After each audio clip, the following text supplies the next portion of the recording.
Tip para makapasok sa NBA, inilabas ni NBA veteran Derek Fisher kasabay na naging pahayag ni Charles Barkley at Shaquille O'Neal. Kaabang-abang na makbakan sa Olympic Qualifying Tournament, inilabas ng FIBA.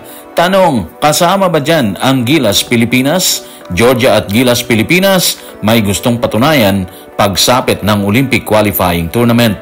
Tutukan po natin ang lahat ng yan. Pero bago yan, hihingi po tayo ng isang subscription sa lahat ng dumadaan sa ating munting channel kung nagugustuhan nyo ang ating palabas. Kung medyo mabigat ang subscription, siguro kahit isang like at isang share na lang po yan. Okay na po ako dyan.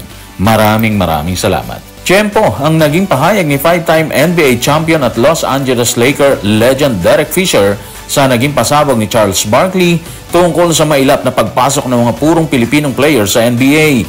Kung natatawang nagbigay ng pahayag ang grupo ni Charles Barkley at Shaquille O'Neal habang nasa panel, nagbigay naman ng tip. Ang ngayon ay nasa bansang si Fisher para makausad ang isang Pilipino sa nasabing liga. Ano nga ba ang paraan para makapasok ang Pilipino sa NBA? Tutukan po natin si Derek Fisher sa report ni Kate Reyes ng Spain. Kalimitan practice ng shooting, practice sa paghawak ng bola, skills, yung part na yun, given na yun. Kung gusto mo maging professional player, kailangan magaling ka sa basketball.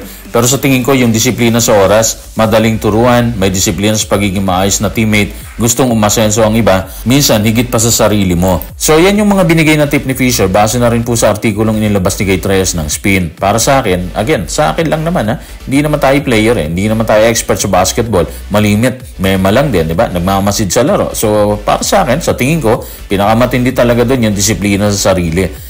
Kung meron kang gustong marating kahit hindi sa larangan ng basketball, basta may disiplina ka, kasunod na yung determination para makuha mo yung isang bagay na gusto mo, di ba? Doon sa nilabas na pahayag ni Charles Barkley at Shaquille O'Neal, para sa akin din, hamon yun Hamon sa lahat ng Filipino player para galingan pa po nila yun. Para mapansin din sila kasi sa totoo lang wala talagang pumapansin sa talent ng purong Pilipino. Yan yung rason kung bakit wala tayong NBA player na purong Pinoy. Sa ngayon, yung liga natin medyo nilalangaw na, di ba? Kung ikaw yung scout, sisilipin mo ba yung liga na walang halos nanonood? Di ba hindi, no? Kung masasabing isang hamon sa Filipino players at sa kabuuan ng liga sa Pilipinas ang binitiwang pahayag ng dalawang NBA veterans, tila may nabubuo ding paghamon sa kupunan ng Gilas Pilipinas na magpakita ng magandang laban sa paparating na Olympic Qualifying Tournament na gaganapin sa Riga, Latvia. Ang Gilas ay wala sa listahan na itinala ng FIBA na dapat panoorin bago ang semis at finals. Ano ang mga bansang kasama sa inilista ng FIBA? Tutukan po natin ang report ng FIBA.basketball. Maraming laro ang kinasasabi ka na ng mga tagahanga sa 4 na Olympic Qualifying Tournament. Sa Piraeus, Greece, sa San Juan, Puerto Rico, sa Valencia, Spain, at sa Riga, Latvia. Kabilang sa mga dapat panoorin ng matchup bago ang semifinals at finals sa Riga Olympic Qualifying Tournament ay ang ilang matchup sa Hulyo 2 sa pagitan ng Georgia at Latvia at sa pagitan ng Brazil at Montenegro.